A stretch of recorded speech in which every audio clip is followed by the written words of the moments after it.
La dernière. Bonsoir à toutes et à tous, bonsoir Radio Nova. Bienvenue dans la dernière en direct, en public, comme vous l'entendez, au Théâtre L'Européen à Paris. Bonsoir les gens.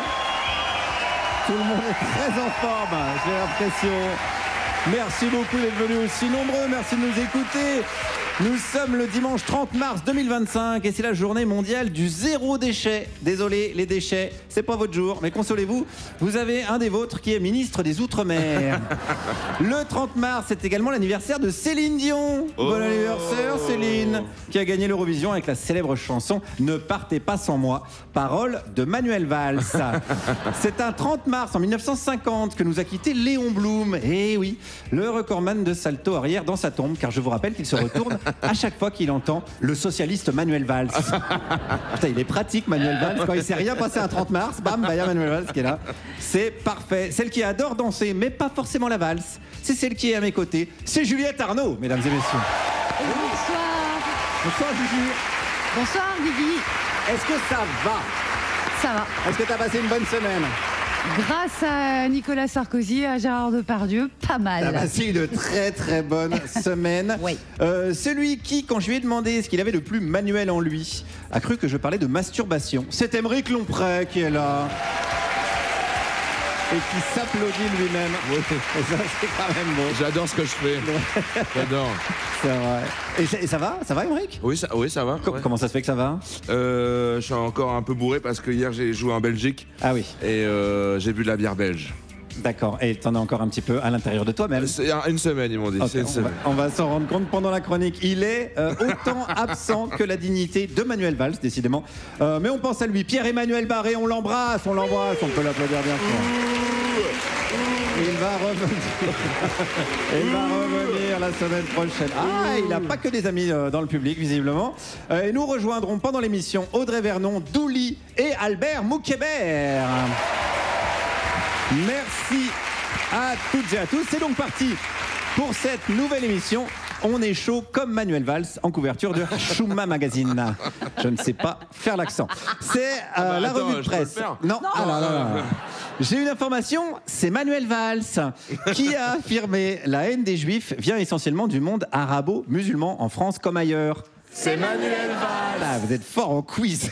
Et je rappelle que la haine de Manuel Valls vient essentiellement des propos de Manuel Valls. Il y en a qui suivent, c'est très bien. Juliette. Eh bien, j'ai une info. Ah là là, elle est bien cette ligne de défense. Gérard Depardieu, pendant son procès pour agression sexuelle commise en 2021, a déclaré ne pas savoir ce qu'était une agression sexuelle.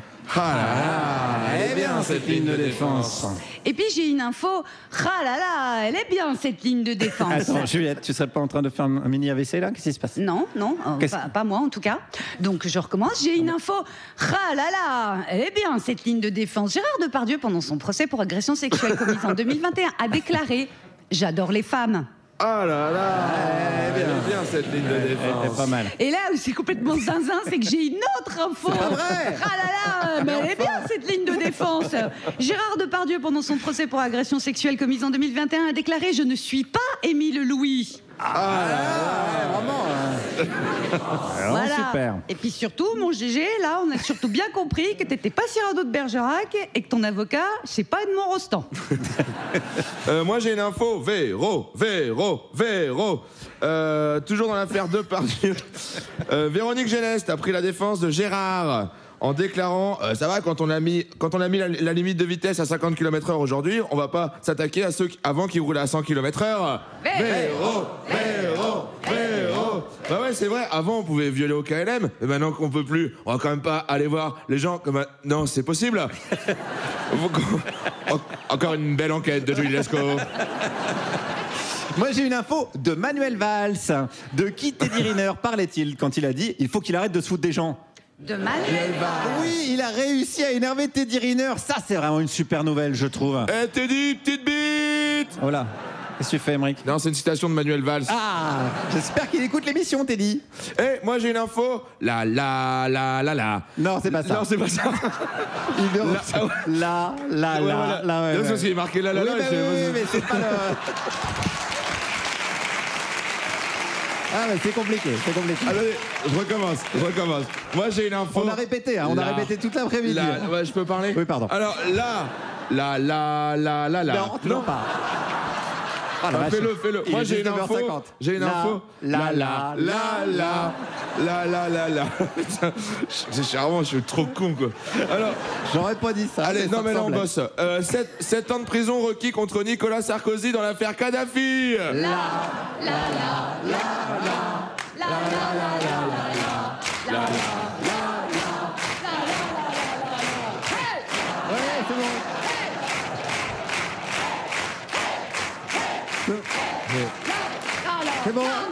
c'est bon. C'est bon. Là, ça fait Rabbi Jacob en plus, un peu. Là.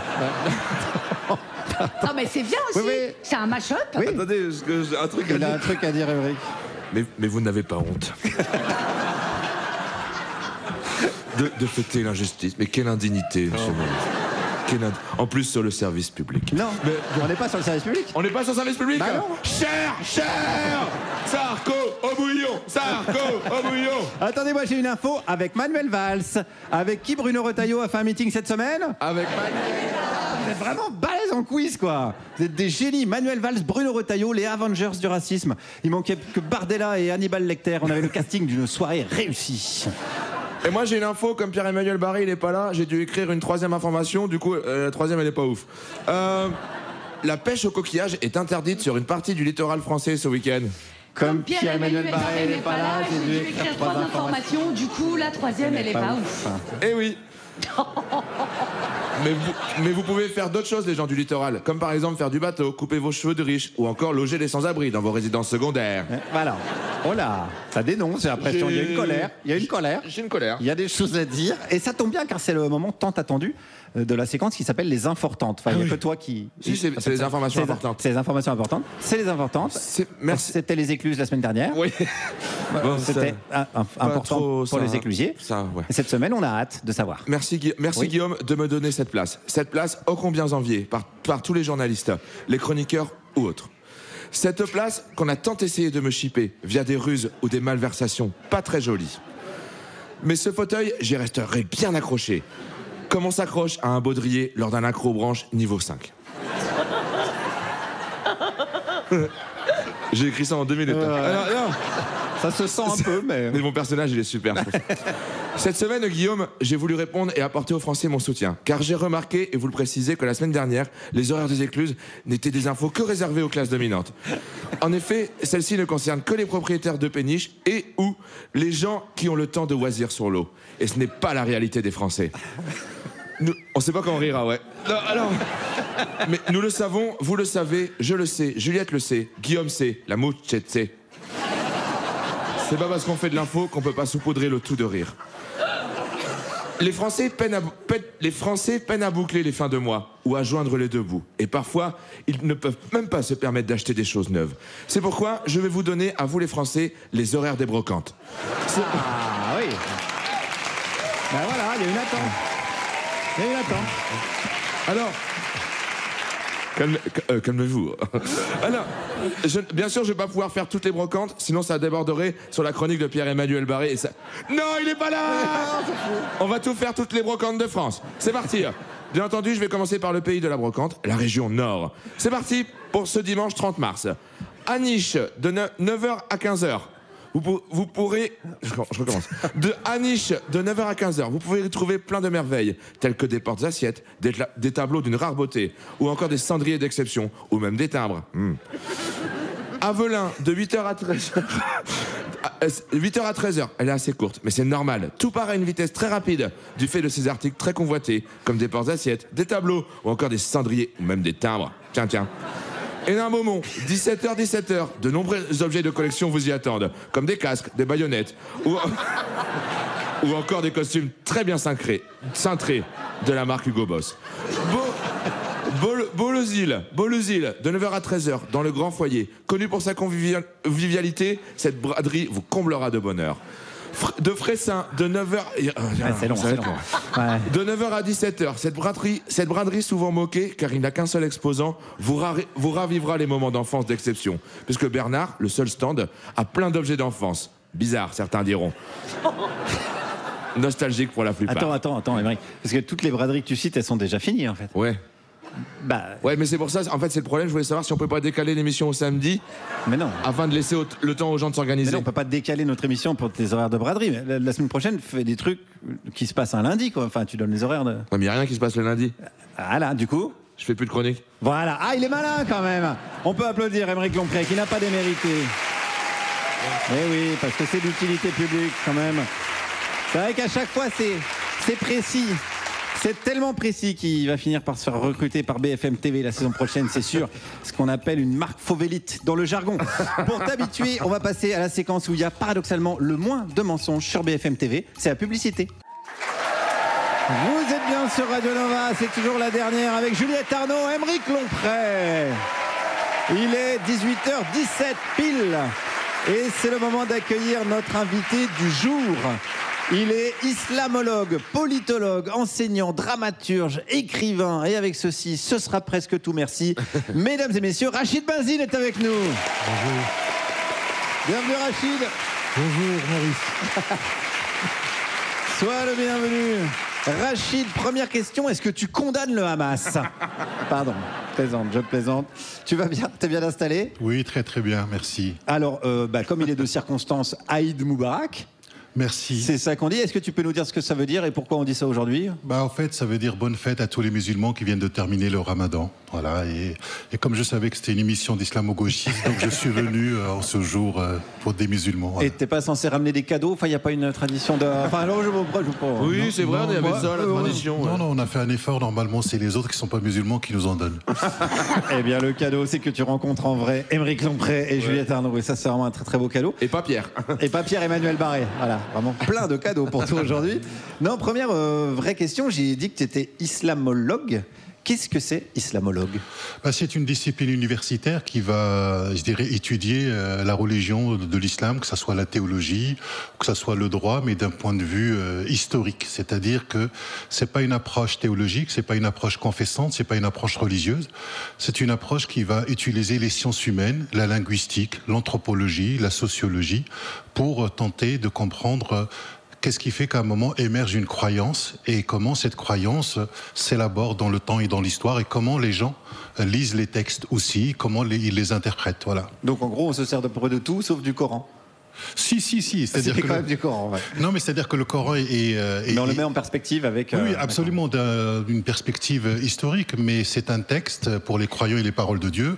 Pour les historiens, c'est un texte comme les autres. Donc on l'étudie comme tout texte, de l'analyse littéraire, de l'analyse, ce que l'on veut, mais à partir, j'irai des études, pas comme ils le font sur BFM ou CNews. Juliette, t'as une question? Comment tu t'es retrouvée à vouloir étudier ça? De manière universitaire. Est-ce que ça avait un rapport avec ta famille? Est-ce que ça venait juste de toi? Non, c'est-à-dire que moi je suis trappiste, donc j'habite à Trappes. Donc, je crois que t'aimais bien la bière. Ah ouais, moi j'étais sur moins de trappistes. Voilà. Ça a réveillé Émeric d'un coup. Un collègue. Non, à Trappes, justement, dans les années 80, nous avions une association qui s'appelait Issue de Secours. De jeunes dont j'étais le vice-président, et un certain nombre d'adultes sont venus nous donner un coup de main, et parmi eux des prêtres ouvriers, des bonnes sœurs qui étaient venus et qui ont donné de leur temps, du soutien scolaire, de l'administration, et ça m'intéressait d'essayer de savoir qu'est-ce qui fait que des gens d'abord qui n'habitent pas le quartier décident à un moment de venir et donner un coup de main aux jeunes. Et je me suis dit, tiens, ils sont animés par quelque chose. Voilà, ils sont animés par une foi, par un texte. Et j'ai essayé de comprendre, et donc je me suis mis à lire d'abord les évangiles à l'âge de 15 ans, à l'âge de 16 ans, je lisais Eugène Drewermann, qui est un théologien allemand. Je me rappelle très bien de ce texte-là qui s'intitulait « De la naissance des dieux à la naissance de Jésus-Christ ». Moi j'étais à Pif Gadget pour donner un petit peu le niveau mais de l'émission. Il y avait aussi Pif Gadget, et j'ai essayé, fondamentalement d'essayer de comprendre ces textes-là. Et donc j'ai tout de suite vu l'approche historico-critique qu'on n'utilisait pas globalement ni dans ma famille, ni dans le monde musulman. Et je me dis, tiens, c'est une approche très intéressante à partir des sciences humaines, de regarder les textes. Et depuis, je suis tombé amoureux je dirais, de ces textes, que ce soit le Coran, la Bible, parce que ce sont des grands textes fondateurs qui ont fondé, je dirais, des civilisations. Ces textes-là, on les retrouve dans un phénomène d'intertextualité, que ce soit chez Victor Hugo, où il est très difficile de comprendre beaucoup de la peinture occidentale si on n'a pas les figures bibliques à l'intérieur. Ça fait partie de la culture générale. Et ça m'intéresse toujours de savoir qu'est-ce que les textes et les êtres humains sont capables de produire avec ces textes-là. Et comment ils sont instrumentalisés aujourd'hui, on le voit ? Absolument, c'est-à-dire que lorsque nous n'avons pas les outils pour pouvoir lire ces textes-là, on pense que les textes parlent d'eux-mêmes. Or, ce sont les êtres humains qui les font parler. Mais en quoi ils peuvent nous être utiles aujourd'hui, ces textes-là ? Parce qu'on a quand même l'impression que c'est des vieilles histoires, quasi de la science-fiction. Pardon, là je fais... Oh là là, pardon, je savais que cette émission allait déraper. Mais en quoi ils peuvent nous être utiles encore aujourd'hui ? Autrement que par la poésie qui porte en eux. Non, mais c'est-à-dire que ces textes-là parlent avant tout de la condition humaine. Hein. Si je fais un déplacement sur la question simplement de la place de la violence. Je dirais, c'est même pas dans le Coran, mais prenons l'espace de la Genèse. Voilà.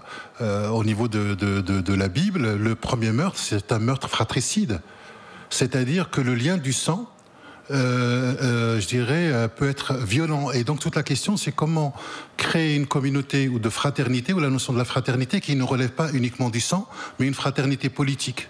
Vous voyez, donc ça donne véritablement à penser. Tu veux dire que si on veut tuer son frère, c'est quand même utile de lire la Genèse pour ça entre autres, mais ce que je veux dire, entre autres, c'est-à-dire qu'il y a toujours l'idée, me semble-t-il, d'abord de la question du mal. Ce qui est la question de la violence. C'est-à-dire que ce sont des grandes questions auxquelles les textes, dans leur contexte, tentent d'apporter des éléments de réponse. Mais ce que j'ai envie de dire... Un peu comme de la philosophie, alors. Oui, mais c'est valable pour tout texte. J'ai envie de dire, si on prend par exemple Shakespeare, qu'est-ce qui fait qu'à un moment, Shakespeare, par exemple, Hamlet, on voit bien de quoi il s'agit. J'espère que vous savez de quoi il s'agit, mais globalement... Allez, interrogation surprise.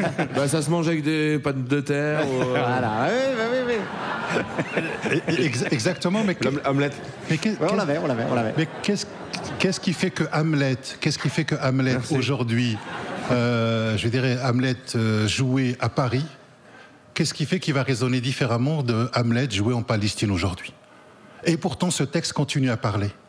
Et c'est ça, je dirais, les grands textes classiques, c'est qu'ils ont une capacité de continuer à parler et de donner à penser. Ce ne sont pas des réponses toutes faites, mais ils donnent à penser, je dirais, aux grands lecteurs. Et les grandes, je dirais, pièces de théâtre, les grands textes de littérature, les grandes pièces, c'est cela, c'est ce qui fait que ça en devient un classique. Et c'est pas hasardeux du tout que tu aies choisi, au milieu des pièces de Shakespeare, tu as dit Hamlet, qui est également une histoire de violence et de meurtre intrafamilial. Absolument, parce qu'elle se retrouve dans mon prochain roman en Palestine, c'est pour ça aussi. Donc il y avait une petite idée de marketing, bien évidemment. Non, mais il y a une chose qui relève de l'obsession du moment aussi. Non, c'est-à-dire que je m'intéresse toujours à la question du tragique, la question du malheur, la question de la violence. C'est-à-dire que faire avec toute cette violence et cette impuissance que nous pouvons, je dirais, ressentir face aux grands événements, face aux grandes conneries, je dirais, de l'existence humaine. Oui, mais à quel moment un texte devient une religion, donc une civilisation, et pourquoi Hamlet n'a pas généré ça finalement ? C'est-à-dire que Hamlet ne crée pas un espace rituel, c'est-à-dire que le principe des grandes religions, c'est d'abord de créer de la transcendance dans un phénomène d'immanence. Et donc il y a quelque chose... Alors attends, est-ce que tu peux définir un peu les... Je pense qu'on a tous compris, Guillaume, on peut continuer. C'est vrai que c'est moi qui ai ralenti le groupe, désolé. Va faire les coloriages, Guillaume. Non, pénible. Et pourtant, je crois je me rappelle, il y a une bande dessinée de Pif où on parlait de transcendance. De transcendance, t'as pas dû lire tous les volumes. C'est Pif à la mosquée, je crois. Non, mais l'idée de la transcendance, simplement pour vous donner un exemple, vous pouvez vous retrouver au bord de la plage un soir au coucher du soleil, puis d'un seul coup, il y a quelque chose qui vous traverse, qui est beaucoup plus grand que vous. Et ce qui vous traverse vous ouvre. Je vois que tu es encore en Belgique. Oui, parce qu'Ébric revient de Belgique. Donc, il a sursauté au moment de... Non, mais je commence à avoir des petits frissons. Ouais, je vois ça. Et d'un seul coup, vous faites l'expérience de quelque chose qui est beaucoup plus grand que vous. C'est-à-dire, c'est la même chose quand on tombe amoureux. à un moment, vis-à-vis d'un regard, il y a quelque chose qui vous réouvre, je dirais, une manière de sentir le monde autrement, une manière d'habiter le monde autrement. Et dans cette manière d'habiter le monde autrement, on peut agir autrement. Et c'est ça, c'est le langage, ce qu'on appelle la poétique du langage. C'est-à-dire comment, à travers le langage, le regard, il y a une possibilité de réouvrir des possibilités là où, par exemple, on entend en France c'est foutu, le déclinisme, etc.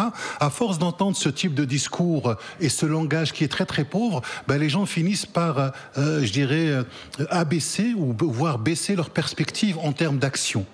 Et finalement y adhérer. Ok, c'est plus pratique quand tu parles de en métaphore amoureuse et tout. Oui, je vois, parce que tu es amoureux en ce moment, c'est pour ça. J'en dirai pas plus. Merci Rachid, reste avec nous. Juju et Guillaume. On va faire une petite pause musicale. On va équilibrer tout ça. J'imagine qu'on va écouter La Gaffe, la Zoubida, Julia. Pas du tout. Non, pas du tout. Tu veux savoir ce qu'on écoute? Voilà. On va écouter l'éclatante reprise de 1993 d'un tube algérien Yahaya par Rachid Taha. Et là où c'est un peu émouvant, c'est que Yahaya signifie toi qui t'en vas et que Rachid Taha s'en est allé en 2018. Alors coucou quand même, Rachid.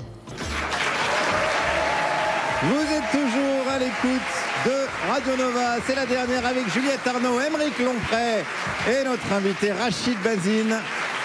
On va continuer notre discussion avec Rachid sur la transcendance, l'immanence et plein d'autres choses formidables. Mais avant ça, on vous l'a dit en début d'émission, Pierre-Emmanuel Barré n'est pas là. Donc, Aymeric, déjà, tu vas pouvoir souffler un petit peu. Ça, c'est sympa. Et on va enfin pouvoir répondre vraiment aux questions des auditeurs et des auditrices.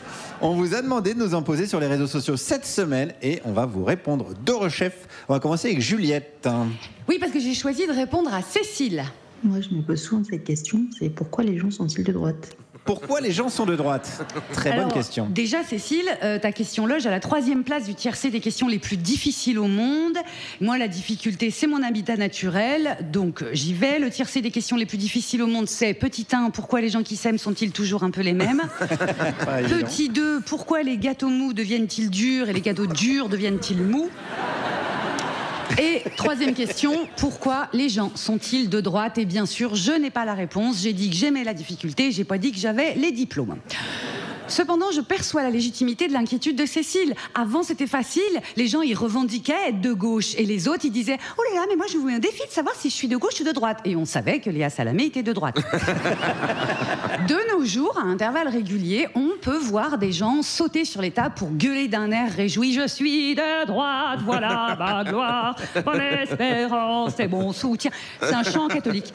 Ce qui nous fait paniquer un poil. Pour autant, Cécile, à votre question, eh bien, je vais répondre comme une psy par une autre question. Et vous, Cécile, à quel endroit êtes-vous de droite? Non, ne me dis pas, à aucun endroit, ça ne se peut pas. Regardez-moi, par exemple, je me dévoue, prenez exemple. Je ne partage pas mes frites, voire je pique celles des autres. Les gens en retard, j'ai envie de les énucléer. La transpiration, quand c'est pas la mienne, je suis même plus de droite, je suis fasciste. Et au fond de moi, je ne peux pas m'empêcher de penser que l'orthographe, c'est un drapeau rouge. J'ai honte, mais au fond de moi, il y a une voix qui dit « Sérieusement ?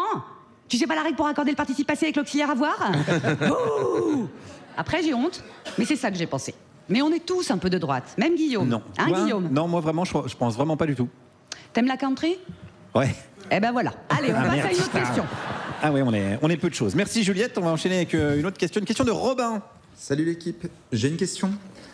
Quand on parle d'une émission qui est dirigée par un mec grisonnant, entouré par d'autres mecs soit chauves, soit grisonnants, avec une seule caution féminine qui aime bien le vin dans l'équipe permanente, quand le mec en question donne son opinion avec suffisamment d'aplomb pour que ça sonne comme une vérité, sans jamais avoir besoin de se justifier, et quand tout ça c'est financé par un milliardaire, eh bien, est-ce qu'on parle de Pascal Praud, Elisabeth Lévy, Bolloré et toute son équipe, ou est-ce qu'on parle de la dernière? Alors, non. Robin... Bon, c'est vrai qu'il y a un petit sens de l'observation. Juliette, je sais pas si tu veux... Oui, si, je veux, oui. Robin, la caution, elle t'emmerde. Ouais, je comprends. Alors, Aymeric, c'est qui le chauve, là? Parce qu'à 6 000 € les cheveux, je peux dire que... Nul. Robin, je t'encule. Ouais, c'est nul. Ton sens de l'observation, c'est nul. C'est vraiment pas... Et puis le coup de l'aplomb de la vérité, franchement, c'est abusé. Moi, j'ai jamais dit que j'avais raison. Hein. Si. Ah ouais? Oui. J'ai déjà dit ça? Oui. Non, mais c'est une fois où j'avais raison. Non. C'est quand j'ai dit non, mais vous allez voir le score de Poutou, il va être énorme, ça va créer la surprise. Non. Oui, quand j'ai dit vous allez voir Adèle Vendrette à la tête de France Inter, ça va être super. Voilà.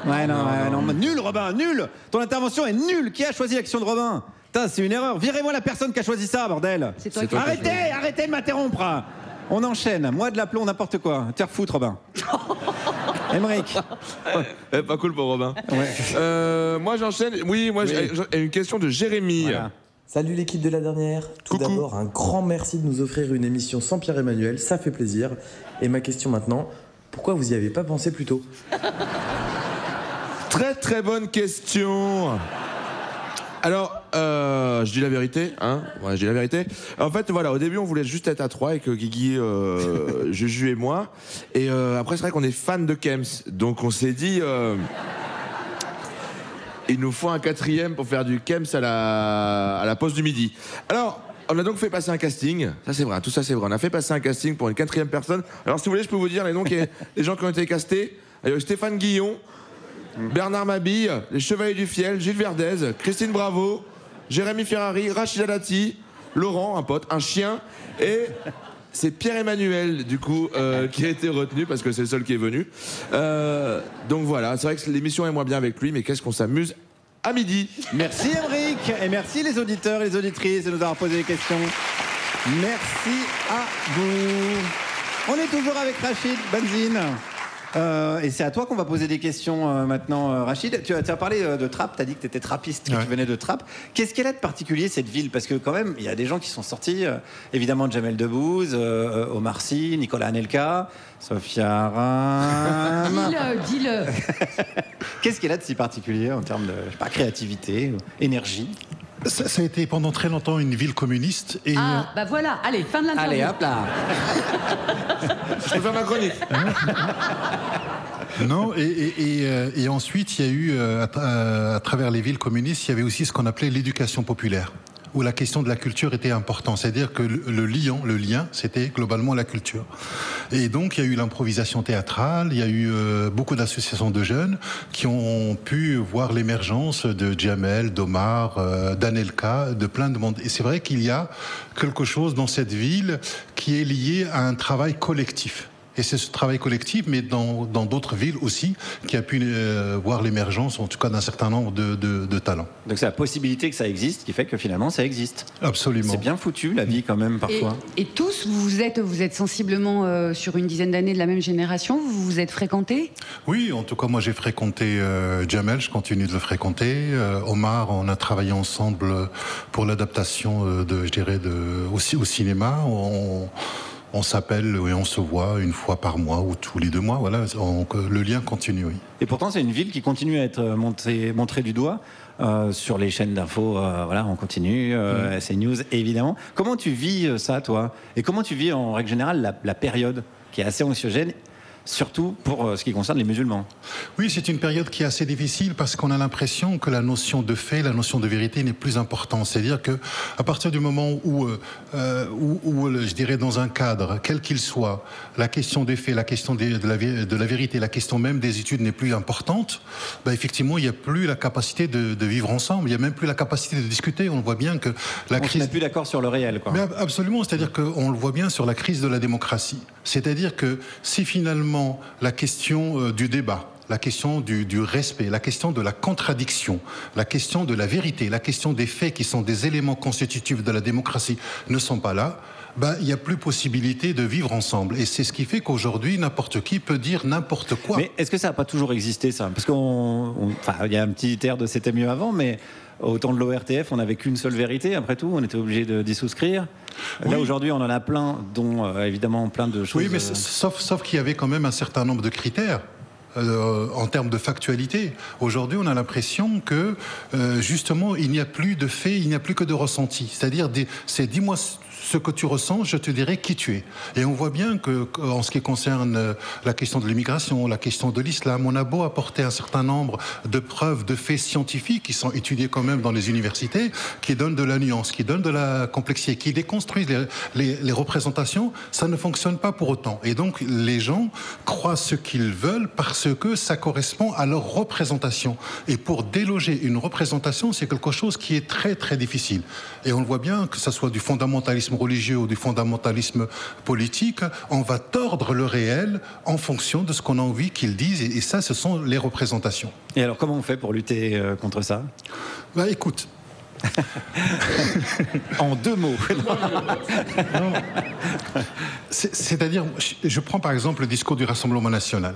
Le discours du Rassemblement national, quand on l'écoute, il y a la désignation d'un bouc émissaire, puis il y a tout un discours qui fait que l'étranger serait, je dirais, le mal absolu dans la mesure où il prendrait les prestations, les allocations, etc., etc.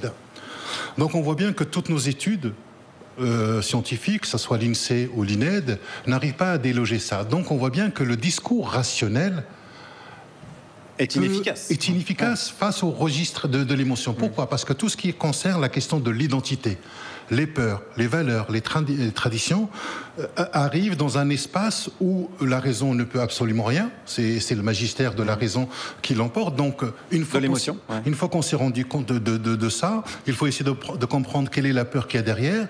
Et face à un mythe identitaire qui est en train de dériver, il faut être capable de lui proposer un contre-mythe. Face à un récit qui dérive, il faut être capable de proposer un contre-récit. Je ne vois pas comment, autrement, sinon nous allons passer notre temps à nous casser la tête pour essayer de déconstruire des idées dont les gens ne veulent absolument pas du tout. Eh bien, on va continuer à bosser sur ce contre-mythe. Reste avec nous jusqu'à 20h, Rachid.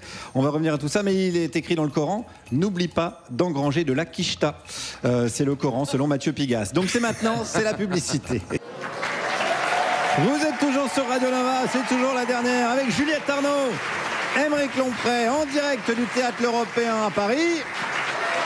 Et on est toujours avec Rachid Benzine, on apprend des choses, on essaye de réfléchir sur le monde, mais le monde va mal, le monde panique. Oh.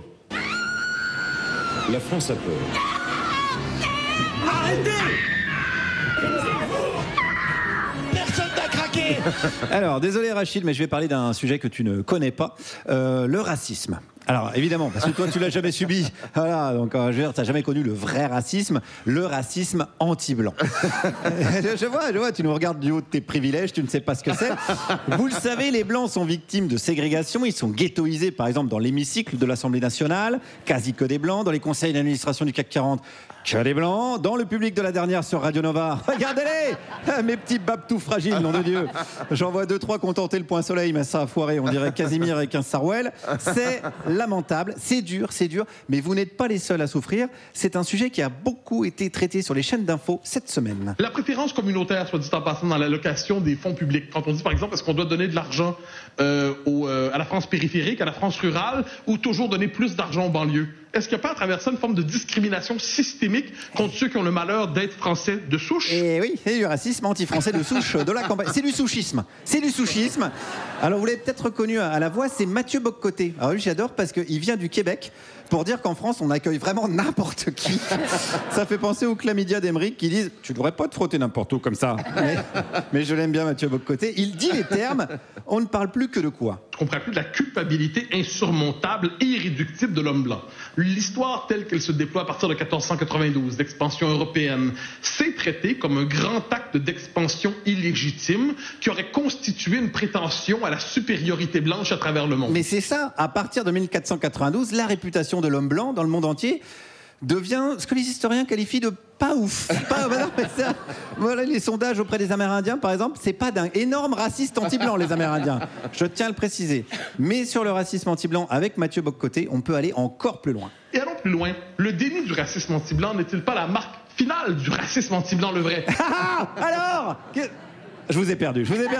Ah c'est pas du Lévi-Strauss, c'est du beau côté. Le déni du racisme anti-blanc est la preuve que le racisme anti-blanc existe. Le déni de l'existence des licornes est la preuve qu'elles existent. Sinon, il n'y aurait pas de déni. Réfléchissez un petit peu, voilà. Je savais que ça vous irait une métaphore de woke, ouais, vous êtes plus à l'aise avec ça. Je vous ai vu à la manif antiraciste, j'y étais. Chez Sud Radio aussi, ils sont allés voir. Moi, je suis arrivée par une petite ruelle qui me menait au grand cortège. Je suis tombée d'abord sur une espèce de rave party LGBT dans cet énorme cortège. Ah oui, il y avait les LGBT aussi. Oui, qui criaient on est pédé. Bon, avec des drapeaux palestiniens partout, ça faisait assez bizarre parce qu'il faut quand même leur rappeler que dans certains pays palestiniens, les homosexuels, on les jette des toits. Ouais, voilà, dans certains pays palestiniens, comme tous les pays palestiniens. Je vais pas vous faire toute la liste. Bon, non, mais en plus, c'est bien connu que Netanyahou, il tue les enfants de Gaza pour faire de la place pour la prochaine tournée d'Eddie de Pretto. C'est ça le plan depuis le début, on le sait. Allez, bon, là on parle théorie, mais rien de tel qu'une bonne anecdote dans les grandes gueules sur RMC, une anecdote de Sarah Knafo, la Zouza Zemmour. J'ai ma grand-mère qui était dans le métro à Bobigny. Il se trouve que ma grand-mère est blonde, mais qu'elle vient du Maroc, donc elle comprend l'arabe. Et elle a en face d'elle 2 jeunes qui parlent en arabe et qui disent « Celle-là, à la prochaine station, on se la fait. On lui enlève tout ce qu'elle a et on court, on s'en va. » Et elle leur répond en arabe « Mais vous n'avez pas honte ?» Et là, ces 2 jeunes garçons se mettent à genoux devant elle, lui embrassent les mains et lui disent « Oh, pardon madame, on savait pas que vous étiez notre tante, on croyait que vous étiez une Française. » Et bam, ah oui, il s'en passe des choses dans la tête à Sarah Knafo. Mais ça, c'est de la science sociale. Il y a la grand-mère à Sarah qui vient de niquer un siècle de sociologie. Non, qu'est-ce que tu vas faire, Bourdieu? Ah, tu vas rien faire? Bourdieu est mort. C'est pas du Nietzsche, c'est du Sarah Knafo. Heureusement qu'il y a RMC les grandes gueules, je vous le dis d'ailleurs, pour permettre de lutter contre le racisme. D'ailleurs, ils prennent des auditeurs en ligne, quelles que soient leurs origines. Faut le noter, ça. On écoute Louis. Je suis un auditeur de longue date des grandes gueules. D'ailleurs, je dois vous dire que je ne m'appelle pas Louis, je m'appelle Rachid, je suis avocat. Et par ailleurs, je dois vous dire que j'ai appelé tout à l'heure sous mon vrai nom, et que vous ne m'avez pas rappelé. C'est un peu curieux. Je m'appelle désormais Louis, je passe à l'antenne, c'est formidable. Bon, allez, encore un Rachid fourbe. Qu'est-ce qu'ils sont fourbes, ces Rachid? C'est quand même pas possible. Donc, restons vigilants face au racisme anti-blanc, aux licornes et aux éclairs de génie des éditorialistes de salon. Merci, mes babtous. Et merci, Guillaume. On est toujours sur Nova. On est toujours sur Radio Nova. La dernière. Oui, notre invité est toujours Rachid Benzine et tu nous parlais tout à l'heure de la fabrication des mythes et ensuite de la responsabilité qu'on peut avoir pour essayer de les contrer, de fabriquer ce que tu as appelé des contre-mythes. Le problème, c'est que fabriquer un mythe ou un contre-mythe, il me semble que ça prend un temps certain. Est-ce qu'on va avoir le temps avant 2027 ? C'est pour une amie. Non, mais... Ah, ça commence par non quand même, la réponse. C'est-à-dire qu'en fait, les mythes et les récits sont déjà là. Simplement, c'est la question de la promotion de ces récits. Moi, ce que je pense fondamentalement, c'est que les cadres avec lesquels nous avons vécu se sont effondrés. Mais un effondrement, ce qui fait qu'on n'a plus du tout les mêmes règles, on n'a plus du tout les mêmes valeurs, et donc c'est quelque chose de très difficile à fonctionner. On le voit bien avec Trump, comment Trump aujourd'hui, je dirais, met de côté, 70 ans d'histoire européenne, la question de l'ONU, la question de l'OMS, ce qui fait que plus personne ne joue avec les mêmes règles. C'est comme si vous aviez globalement un théâtre, un chef d'orchestre, de très bons musiciens, de très bons instruments, mais on n'a pas la partition. Et à partir du moment où il n'y a pas de partition, il n'y a plus globalement de cadre pour pouvoir jouer ensemble. Et l'effondrement de ce cadre nécessite, me semble-t-il, d'abord de reconsidérer cette question du cadre. Mais toute la question, c'est à partir de quoi on va reconsidérer cette question de cadre. Alors pendant très longtemps, on a vécu avec la question de la liberté, la question du droit qui est fondamentale. Or aujourd'hui, c'est plutôt le droit du plus fort. Et on voit bien que cette question du droit... Elle a quand même ses limites. Pourquoi ? Parce que si je prends par exemple Attrape, on parle du droit de l'éducation. Lorsque vous avez un certain nombre de professeurs qui ne sont pas pendant 3 mois, 6 mois, qui ne sont pas là, le droit de l'éducation ne vaut rien. Si on dit par exemple la question du droit au logement, mais qu'en face, il n'y a pas de logement, il n'y a pas de construction, ça ne fonctionne pas. Ce qui fait que le droit, en fait, est secondaire par rapport à la question des obligations. Je dis que l'obligation précède le droit. Mais ça veut dire qu'on a encore le cadre. On a encore le cadre qui est le droit, mais qui est vide. Mais en fait, qui ne fonctionne pas parce que c'est un droit qui est abstrait et le droit, c'est toujours le droit du plus fort. C'est-à-dire que même les gens les plus exclus n'ont pas le langage du droit. ils ne vont pas revendiquer la question du droit. Or, pour mieux consolider cette question du droit, c'est la question des obligations. Mais attention, ce n'est pas au sens du contrat social, vous avez des droits et des devoirs, comme le pensent parfois les gens du Rassemblement national, ou ce qu'on a écouté aujourd'hui par rapport à la désignation des immigrés qui auraient globalement trop de droits, qu'il faudrait le reprendre par rapport à la question de l'urbain et de la périphérie. C'est pas ça. C'est que, globalement, ce qui fait que quand quelqu'un a un droit, c'est que les autres ont des obligations envers lui. Par exemple, mon fils, il a un droit à l'éducation parce que j'ai une obligation envers lui. Parce que l'éducation nationale a des obligations envers lui. Ce qui fait que ce qui fait tenir une famille, ce qui fait tenir une société, c'est l'ensemble des obligations des uns vis-à-vis des autres. Simplement, nous, on est parti depuis 2 siècles et demi en mettant d'abord la question du droit, la question de la liberté, et de repenser les choses à partir des obligations. Ça nécessite de changer de paradigme, ça nécessite un renversement, je dirais, total, parce que sinon, nos droits ne vaudront absolument rien, puisque le droit, d'abord, il dépend des autres. Si demain l'État a envie de vous enlever ce droit-là, il peut vous l'enlever. Vous pouvez revendiquer, etc. Donc on a bien vu que beaucoup de droits aujourd'hui sont en train de s'effondrer. Mais alors le droit, c'est forcément une contrainte. Tu disais que tu opposais la contrainte et l'obligation. Oui, c'est-à-dire que en français, il y a une belle expression qui dit « je suis votre obligé ». Ouais. Voilà. Et on n'utilise plus beaucoup. Oui, mais c'est cela. Ouais. C'est-à-dire que l'obligation, c'est pas la même chose que la contrainte. La contrainte, c'est une force extérieure qui va, je dirais, assujettir votre conscience, qui va vous imposer de l'extérieur. Alors que la question de l'obligation, c'est une liberté intérieure. Mais alors, ça revient à dire qu'il faut changer les humains. Non, ça veut dire qu'il faut reprendre la perspective autrement, c'est-à-dire que ce que je veux dire par là, c'est l'être humain étant d'abord un être vulnérable, souffrant, capacitaire, tout ce que l'on veut. Ce qui nous lie les uns et les autres, ce sont nos obligations les uns envers les autres, c'est les humains. Ce qui fait, mais comment tu les recrées, ces obligations? Tu dis qu'elles ont disparu, mais comment tu les recrées? Je prends simplement... Si tu n'utilises pas le droit, c'est quoi ton outil? Je prends simplement un exemple issu de l'œuvre de Simone Weil, la philosophe. Et elle dit la chose suivante, elle dit, lorsque vous voyez quelqu'un qui est en train de crever de faim devant chez vous, la première chose, c'est que vous n'allez pas penser au droit qu'il soit nourri, mais à votre obligation vis-à-vis de lui. D'où vient cette obligation-là?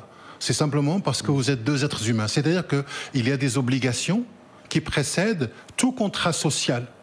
Par exemple, le besoin de vérité. L'être humain a un besoin de vérité. L'être humain a un besoin d'ordre. Et on voit bien comment on y répond. C'est ce qui fait que lorsque vous n'avez plus de cadre, il y a un cadre qui est en train de s'effondrer, les gens entrent dans une espèce de sidération. Cette sidération s'articule autour d'une panique. Les gens commencent à avoir une panique et ils demandent quoi? De l'ordre. Et on le voit bien, Rotaillot, qu'est-ce qu'il dit? Je suis le ministre de l'ordre, de l'ordre, de l'ordre. Or, la question de la sécurité n'est qu'un élément parmi d'autres. Si quelque part la sécurité d'un point de vue affectif, la sécurité au niveau de l'école, la sécurité au niveau du travail, toutes ces sécurisations, lorsqu'elles ne sont plus là, le seul discours qu'on va entendre, et on le voit bien, c'est le populisme et l'ordre. Et le populisme va automatiquement désigner des boucs émissaires.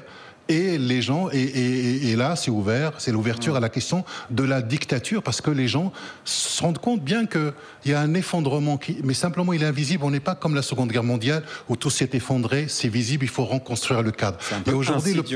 Et aujourd'hui, il faut reconstruire ce cadre, je dirais, de manière urgente, pour pouvoir, je dirais, déployer toute la technicité, tous les êtres humains pour faire ce travail-là.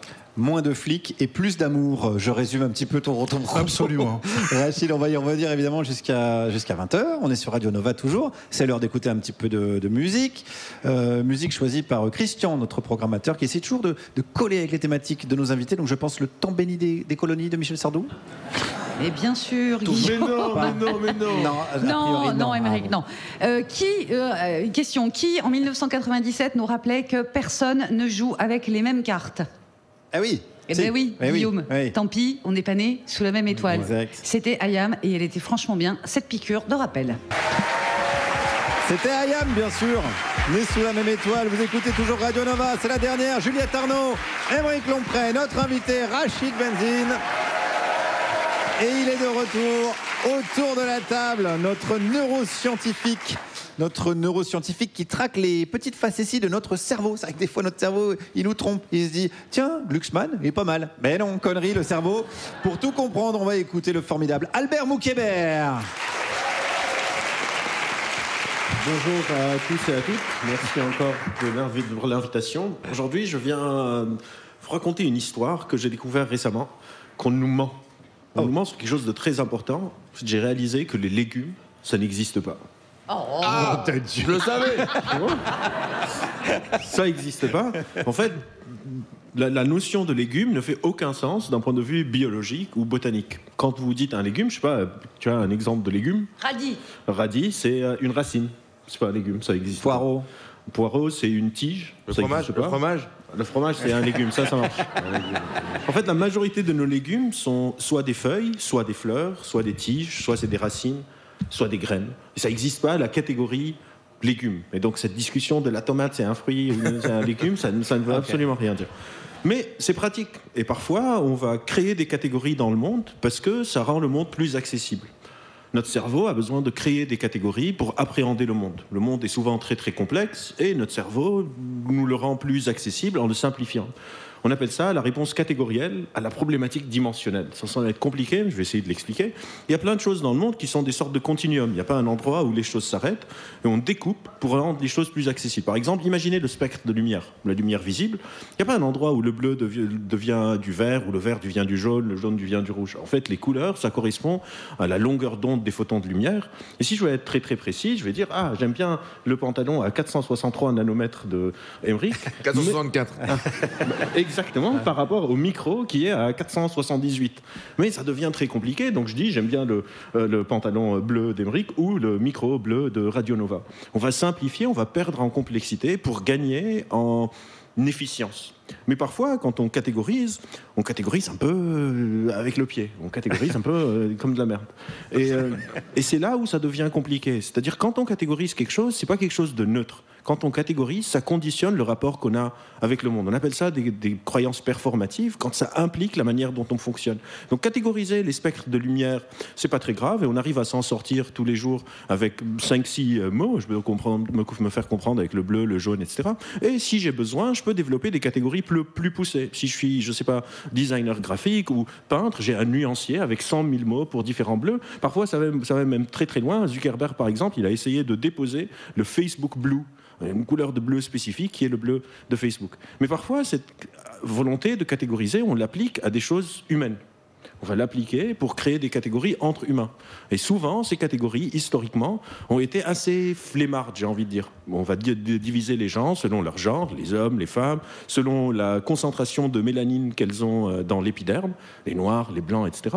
Et c'est pas quelque chose de nouveau. On fait cette catégorisation à partir de signes visibles depuis très longtemps. Par exemple, en Europe, avant d'avoir dans la société active des femmes, des noirs, des arabes, des musulmans, des juifs, quand il n'y avait que des hommes, on discriminait à partir de quoi ?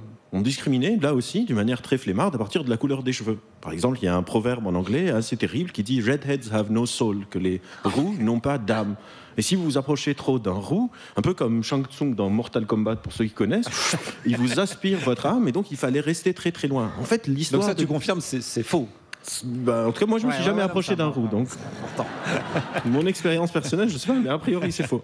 Et donc, on a toujours créé ces découpages pour discriminer, parce que quand on crée des catégories sur les couleurs, quand on crée des catégories sur les légumes, c'est pratique et c'est pas très grave, mais quand on crée des catégories sur les groupes sociaux, sur les groupes humains, souvent on a tendance à faire une sorte de chaîne en 3 étapes. On catégorise, on s'identifie à une certaine catégorie, puis on se compare. Et souvent on considère que la catégorie qu'on a créée est meilleure qu'une autre. Et toute cette catégorisation, qui est la base un peu de plein de rapports de discrimination, a commencé récemment, avec tout ce qui était en train d'être dit sur la vérité, à prendre une sorte d'envol et une sorte d'explosion qui devient un peu n'importe quoi. Par exemple, récemment, c'est là que j'ai ma petite feuille sans ordinateur, parce que j'ai noté le nom du monsieur. Récemment, Alexandre Devecchio, rédacteur en chef au service débat du Figaro, je ne savais pas qu'ils avaient un service débat, mais apparemment ils ont un service débat, il a dit « Si Dominique de Villepin est gaulliste, alors il incarne une nouvelle variante, l'islamo-gaullisme ».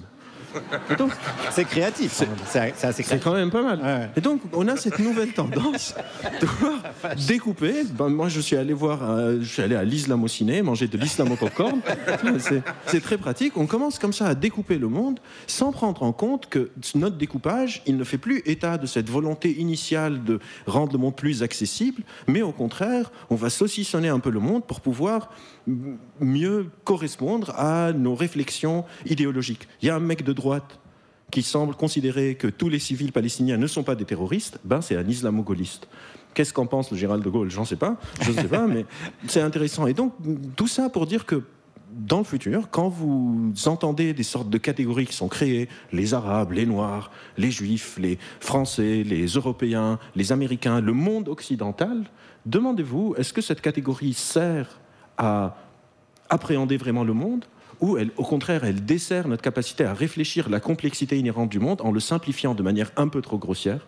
Et surtout, n'oubliez pas de manger vos 5 fruits, feuilles, tiges, graines, racines, et j'en ai oublié certains. Ouais. Bulbes, merci. Fromage par jour. Merci beaucoup. Merci Albert Moukébert. Merci beaucoup. C'est limpide. Merci, on est toujours avec Rachid Benzine. Je voulais te faire rebondir sur la chronique d'Albert parce que effectivement on entend souvent parler, on dit les musulmans. Est-ce que ça a un sens de parler des musulmans en général? Mais c'est toute la problématique du langage, en sachant que le langage, la langue, ce sont des conventions. Ça, on appelle ça un téléphone, on aurait pu appeler ça un verre. Donc il y a quelque chose d'abord. Ouais, ça aurait été mieux. Oui. Je veux dire, il y a quelque chose de très très arbitraire dans la question du langage. Par exemple, vous allez en Chine, le verbe être n'existe pas. Donc on a une autre manière d'appréhender le monde. Et ce que l'on voit effectivement aujourd'hui dans ces phénomènes, ce qu'on appelle l'essentialisation, ce sont des catégorisations idéologiques qui ne donnent absolument pas du tout à penser. Parce que la question de la pensée, c'est d'abord de s'interroger sur les mots que nous utilisons. Et je dis souvent à mes étudiants qu'en fait, nous arrivons dans un monde qui nous précède. C'est-à-dire que nos mots ne sont pas les nôtres. Nos représentations ne sont pas les nôtres. Et donc on voit des gens qui sont en train de s'écharper sur des choses qu'ils ont apprises et qui n'ont pas du tout interrogé. Et que la première chose qu'il faut faire quand on veut faire des études, c'est d'inquiéter nos évidences. Or, on fait comme si la question des Arabes, la question des musulmans existait en soi, et comme finalement il y a une espèce de réduction du réel, et cette réduction du réel permet d'avoir cette approche idéologique, et cette approche idéologique, elle est violente. Lorsqu'on dit par exemple les Juifs, effectivement, il y a quelque chose d'un phénomène d'essentialisation. On leur donne des caractéristiques, je dirais, qui seraient dites entre guillemets objectives. Et c'est parce qu'on les réduit à cette essence qu'il y a l'idée de la violence. Et que la violence physique commence toujours d'abord par une réduction du langage. C'est comme tous les Palestiniens, quand on les assimile au Hamas. Ça, c'est une violence du langage. Et à partir de là, on peut accepter tous les massacres possibles. Merci beaucoup Rachid et merci Albert Moukébert, dont je vous conseille tous les ouvrages et les conférences sur le cerveau qui sont disponibles en ligne. On espère ne pas avoir créé trop de temps de cerveau disponible pour ce qui suit, parce que ce qui suit, c'est la publicité. Vous êtes toujours sur Radio Nova, c'est toujours la dernière avec Juliette Arnaud, Aymeric Lompré et notre invité Rachid Benzine. Et il nous a rejoint pour la deuxième et dernière partie de sa chronique qu'elle a entamée la semaine dernière, la camarade Audrey Vernon. Bravo. Merci. Je reprends donc ma chronique de la semaine dernière là où je l'avais terminée. Arrêtons de nous raconter des histoires et mettons-nous sérieusement au travail. Cette semaine, on rentre en résistance parce que j'en ai marre. Je ne tiendrai pas une semaine de plus avec Aymeric qui me hurle dans l'oreille que l'actualité n'attend pas. On va la calmer, l'actualité. La mortalité infantile a explosé en France. Tuer des bébés, les bombarder, les empoisonner, c'est devenu le nouveau hobby du capitalisme. Ce qui m'oblige à écrire des spectacles engagés. Et moi, je déteste l'art engagé. Je trouve ça nul, l'art engagé, alors arrêtez de tuer des bébés. Bon. Comment stopper les psychopathes stupides et surarmés à la tête d'États totalitaires? Notre seul espoir est un miracle. C'est pas moi qui le dis, c'est Hannah Arendt. Elle dit que compter sur un miracle est rationnel, car notre existence réelle, l'existence de la Terre, de la vie organique sur Terre, l'existence de l'espèce humaine repose sur une sorte de miracle. Il suffit donc d'agir, bordel. Parenthèse pour Mathieu Pigasse, une émission de divertissement, c'est bien, mais ça va pas suffire. Donc on se voit après, j'ai un plan pour chacun de vos millions. Comme tout ce que je vais vous dire va à l'encontre de la légalité actuelle, on va utiliser la technique Elon Musk, qui, histoire vraie, voulait envoyer par la poste des lance-flammes. Ce qui est interdit. Il a donc écrit sur les paquets « Ceci n'est pas un lance-flamme ». Et ça a marché. Faut vraiment qu'on soit con pour pas s'amuser à jouer à être plus con qu'eux. Je vous demande donc de ne pas enlever les bouchons des bouteilles de Coca-Cola dans les supermarchés pour les rendre invendables. De faire pareil dans les pharmacies avec les dentifrices et les produits Pierre Fabre. Vous ne devez pas soutenir l'association La Voie est libre qui lutte contre les projets routiers, première cause d'extinction de la biodiversité. Vous devez acheter plein de sacs Vuitton parce que les sacs Vuitton, c'est de la toile PVC, donc du pétrole. Message pour mes copines actrices. Quand on est égérie Vuitton, on est d'abord égérie totale. Acheter des parfums Dior, Chanel, Yves Saint Laurent dont l'essence vient de la chimie, donc du pétrole. Vous ne devez pas dégonfler les pneus des SUV, saboter les boutiques Sephora, vandaliser les relais H. Ne ralentissez surtout pas cette machine de mort. Dans les années 40, dans les camps de concentration où étaient enfermés les résistants anti-nazis qui auraient pu être intégrés à l'armée française, mais l'État était déjà débile à l'époque. C'est comme si aujourd'hui on empêchait les réfugiés climatiques de travailler à la révolution agroécologique, par exemple. Donc, dans les camps, un poème de Brecht permettait aux antifascistes de se reconnaître. Je me suis dit qu'il nous fallait un signe de ralliement, alors j'ai décidé que ce serait le sourire. Pour se reconnaître, on va se sourire dans la rue, dans le métro. Ce sera le signe de ralliement de notre révolution. Sourions-nous. Audrey Vernon, merci beaucoup. Voilà les solutions. Très bien. Merci Audrey, qu'on peut retrouver en spectacle mardi, le 1er avril à Vitry et au Festival d'Avignon. Tout le mois de juillet, on est toujours avec Rachid Benzine et ça me fait un lien tout trouvé parce qu'on parlait de violence depuis le début de l'émission. On parle de ça. Audrey en a un petit peu parlé également, de la violence légale ou pas. Est-ce que tu trouves pas que la société française est incroyablement calme par rapport aux violences qu'elle subit? Ah oui, elle s'y attendait pas, celle-là. Non, je ne m'attendais pas du tout à cette question. C'est la question de la représentation qui m'interroge toujours. C'est-à-dire... Attention, parce que ce n'est pas la mienne. Non, mais... Non, oui. Mais Benzine 2027, là, j'ai l'impression. Oui, non, mais en fait, c'est pas du tout ça. C'est-à-dire, en fait, est-ce que nous avons une connaissance réelle de la société française ou est-ce que nous avons uniquement une connaissance à travers les réseaux sociaux et la question des médias? Non, mais quand on voit, par exemple, les inégalités, quand on voit les féminicides, etc., qu'est-ce qui justifie qu'on n'aille pas tout cramer demain matin? Comment ça se fait que la société, elle tient quand même? Motiver la révolution, dites-nous qu'il faut le faire tout de suite. Après le lundi aussi. Ouais, bon, bah peut-être l'après-midi. Ouais, l'après-midi, 16h, 16h30. C'est vrai que j'ai dit le matin, j'ai perdu vraiment tout le monde. Flemme. Ça a permis de laisser le temps à Rachid de réfléchir à la réponse. Non, c'est pas ça. C'est que je m'interroge aussi sur la question des révolutions. Et si je regarde par exemple les dernières révolutions auxquelles nous avons assisté, que ce soit le printemps arabe, etc., c'est quoi la prochaine étape? C'est-à-dire, est-ce que nous avons suffisamment, je dirais, d'éléments pour constituer la société que nous désirons? Ça, c'est une vraie question parce que je dirais que ce sont souvent les pauvres qui sont les grands perdants de la question de la violence. Et moi, mais est-ce qu'ils ne sont pas déjà perdants là, de toute façon? Oui, mais il y a encore beaucoup plus à perdre. Et je pense qu'il y a beaucoup plus, à mon avis, besoin de changer le fonctionnement démocratique au sens des citoyens. C'est-à-dire comment redonner du pouvoir aux citoyens. Ça, c'est une vraie question. Comment ensuite on va pouvoir organiser la délibération? Parce que c'est quelque chose qui n'est pas facile. Oui, mais excuse-moi, mais tu vois bien que ceux qui sont au pouvoir actuellement, ils n'ont pas envie de le lâcher. Donc ça va être aux citoyens d'aller le prendre, ce pouvoir, comme ça s'est toujours passé dans l'histoire. On les prend en otage, peut-être? Non, non, mais c'est une vraie question, c'est pas pour faire de la provoque. C'est-à-dire que je pense qu'il faut compliquer un peu les intrigues que nous nous racontons sur la question du pouvoir et sur la manière dont ça fonctionne. J'ai peur que dans la manière dont nous abordons les choses, on pense que c'est quelque chose qui est globalement assez facile. il y a des inégalités, il y a la question du pouvoir, il y a la question de l'autorité. Mais je pense qu'on peut en débattre et essayer de faire en sorte de donner les moyens aux gens. Et toute la question, pour moi, elle passe par cette question dont je parlais tout à l'heure, sur la question des obligations. C'est quoi nos obligations les uns envers les autres? C'est quoi l'obligation de l'État vis-à-vis de l'éducation? C'est quoi les obligations vis-à-vis de la santé? Et je pense que si en reconstruisant ce cadre de manière pacifique et en posant les bonnes questions, et ne pas accepter les questions de l'extérieur dans la manière dont on les pose. Parce que nous passons notre temps à nous entretuer sur un débat qui, me semble-t-il, mal posé. Et que le vrai travail, me semble-t-il, c'est celui justement de l'intelligence des citoyens. C'est de leur donner suffisamment ces outils pour comprendre ce qui est en train de nous arriver. Oui, mais qui est censé donner les outils? On en revient un peu toujours au même, le pouvoir en place. Non, je pense d'abord c'est la société. C'est-à-dire qu'on pense toujours en termes de verticalité, mais la société, en fait, la société n'existe pas. Ce qui existe, ce sont des individus. Je veux dire, l'État, ça n'existe pas. Ce sont des institutions dans lesquelles il y a des gens. Et donc, moi, ce que je pense, c'est que ça se passe au niveau de l'échelle locale. C'est là où il y a, me semble-t-il, la question du pouvoir à poser. Parce que si on la pense toujours de manière verticale, à mon avis, on se trompe complètement. Et on voit bien aujourd'hui en France que le vrai problème du pouvoir en France, c'est la question de l'incarnation.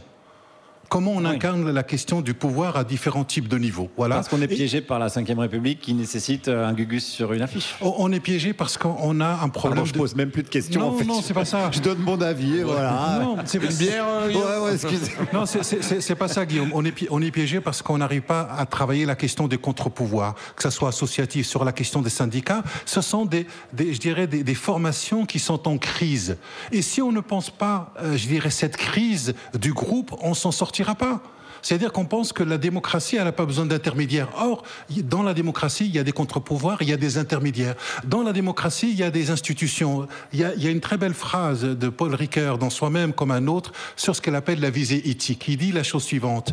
Il dit que c'est une vie bonne, avec et pour autrui, dans des institutions justes. C'est la question de la justesse. C'est comment travailler à ce qu'on n'ait pas des institutions humiliantes. Aujourd'hui, l'école peut être humiliante, l'hôpital peut être humiliant, la police l'est très souvent, la question des préfectures l'est aussi très souvent. Donc, la question des institutions, c'est la question de l'intermédiaire. Et les gens qui pensent qu'on n'a pas besoin d'institutions, en vérité, se trompent complètement en pensant que nous allons abattre les institutions, que nous allons nous rendre compte. Au contraire, je dirais, l'institution, aussi imparfaite soit-elle, c'est le lieu de l'arbitrage. Elle protège plutôt. Elle protège, et c'est aussi le lieu de la reconnaissance. Et donc, on doit travailler à la question de la reconnaissance de l'ensemble des Français. On doit travailler à ce que cette question des discriminations se pose de moins en moins. Il n'est pas normal que dans ce pays, à partir de la 3e, 4e génération, je dirais d'Arabes, de Noirs, de musulmans, de Chinois, etc., on continue à les discriminer par rapport à la question de l'origine. Ça, c'est quelque chose qui fout en l'air la question même de l'égalité. C'est-à-dire qu'on a toujours dans l'incantation, laïcité, liberté, égalité, fraternité, mais en vérité, si ça reste des mots abstraits, si au bout d'un moment, elles ne se traduisent pas dans le réel, c'est la promesse républicaine qui s'effondre. Merci Rachid pour ces mots. On va avoir besoin de récits communs, de nouvelles histoires. Et il y en a une qui aime bien les histoires autour de cette table, qui aime lire les histoires, qui aime celles et ceux qui les peuplent. C'est Juliette Arnaud et son jingle Mitchik. Qu'est-ce que nous fait chier à lire, toi? C'est pas marqué dans les livres. Qu'est-ce que nous fait chier à lire, Coton? Plus important à vivre. Regarde Juliette Arnaud. En avant les histoires. Merci. Notre invité Rachid Benzine a écrit 2 romans dont les titres se répondent. Le premier le titre est Ainsi parlait ma mère, et il y en a un deuxième qui s'appelle Le silence de nos pères. Et parce que l'esprit de contradiction, c'est bon pour la santé, j'ai choisi d'explorer le silence des mères dans la fiction, spécifiquement dans la relation à leurs filles. Ce que ce silence produit parfois et comment les personnages de mère et de fille s'en dépatouillent. Dans La femme de 30 ans de Balzac, 1842, on suit la vie d'une femme qui commence par être une jeune fille qui veut épouser un type. Son père, à elle, trouve que c'est une idée de merde. Bon, Balzac, il le dit pas comme ça, bien sûr. Mais comme ce type, c'est pas le genre à empêcher sa fille qu'il chérit, il lui dit juste « Épouse-le, un jour tu déploreras amèrement sa nullité, son égoïsme, son indélicatesse, son ineptie en amour et 1000 autres chagrins qui te viendront par lui. » La fille l'épouse quand même et la prophétie paternelle se réalise. Julie, elle s'appelle Julie, déplore amèrement tout ça, comme avait dit son papa. Mais voilà, elle est mariée, elle devient même mère d'un enfant et c'est une fille. Dans le secret de son cœur, Julie sait qu'elle n'aime pas son mari. Mais quid de l'enfant qu'elle a de lui ? Un soir de chagrin, Julie confie à un curé compatissant qu'Hélène, sa fille, est pour elle, et je la cite, l'enfant de son père, l'enfant du devoir et du hasard. Plus dur encore, Julie affirme « Je ne suis mère qu'à moitié ». Mieux vaudrait ne l'être pas du tout. Eh ben, c'était foutument moderne à l'époque de proposer une mère que le soi-disant instinct maternel n'atteint pas totalement et le silence consécutif qui enveloppera sa relation mère-fille. Et ça ne vaut pas que pour le 19e siècle où pourtant le patriarcat atteint son poids de forme. Tenez, on prend la même configuration mère-fille mais fin des années 50 aux États-Unis, une mère jeune qui a pour premier enfant une fille. La mère, c'est Betty Draper dans la série Mad Men, l'épouse ravissante et impeccable de Don Draper, le publicitaire Playboy. Betty s'efforce d'être une bonne mère, une femme au foyer parfaite, mais la vérité, c'est qu'elle est profondément déçue par son mariage. Elle croyait avoir tiré le gros lot en la personne de Don Draper. Résultat, il pratique l'adultère comme Trump le golf, beaucoup trop. Et là, Betty attend de Sally, sa fille, son portrait craché, qu'elle soit comme elle. Ouais, mais voilà, Sally est autre. Sally est têtue. Sally n'a pas les capacités de docilité de sa mère. Sally est une enfant des années 60. Et alors, sur cette saison, on va les observer, les deux, ne pas se comprendre, ne pas vraiment se parler. Et on se dit que c'est foutu. Et puis, arrive une lettre très très tardive dans laquelle Betty dit à sa fille une chose que je trouve essentielle. Elle lui écrit « Je m'inquiétais pour toi, parce que tu n'en faisais qu'à ta tête. Maintenant, je sais que c'est une chance. Ta vie sera une aventure. » Dans le film Lady Bird de Greta Gerwig, la réalisatrice qui a fait Barbie, comédie pimpante et touchante située au début des années 2000, il y a une jeune fille, pareil, qui va bientôt quitter le nid et elle ne cesse de s'opposer à sa mère qui la trouve autocentrée, puérile, peu fiable. Alors ici, la mère et la fille, ça s'engueule, ça cause, mais ça passe constamment à côté pile de l'endroit où ça coince. Jusqu'à une scène où mère et fille sont en train de chercher, pour un prix modique, une robe pour le bal de fin de lycée de la fille. Et la fille dit à la mère spontanément « J'aimerais te plaire ».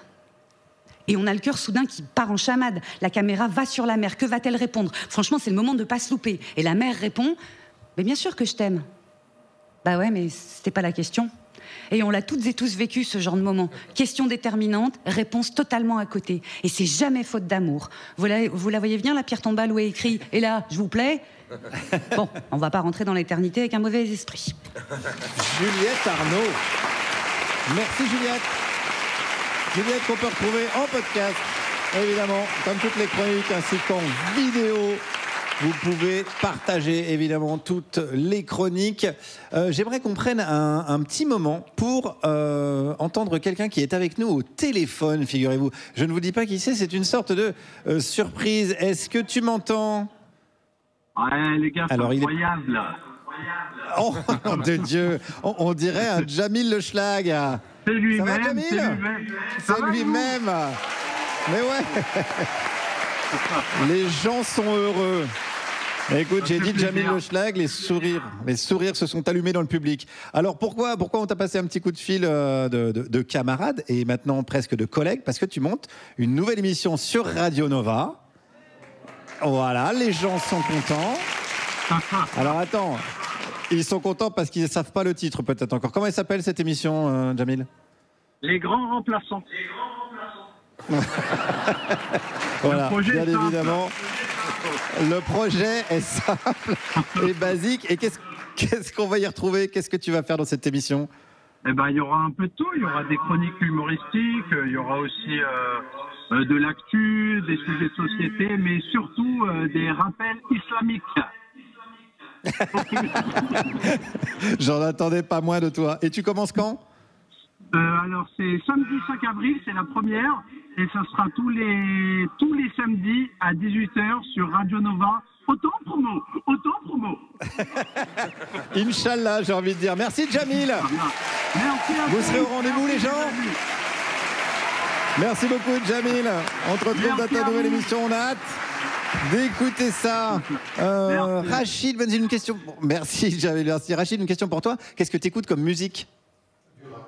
Du rap. Juliette, est-ce qu'on va écouter ça maintenant tout de suite ? Franchement, oui. Oui. Eh ben, c'est parfait. On va écouter un tube du moment, mais qui s'inscrit dans l'histoire de la pop. Mais là, ça va être du rap.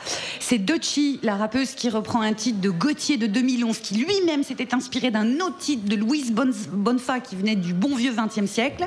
Et comme Doechii, sur sa version, elle évoque un truc qui nous taraude pas mal en ce moment, l'anxiété, j'ai envie de vous dire que c'est un succès mondial.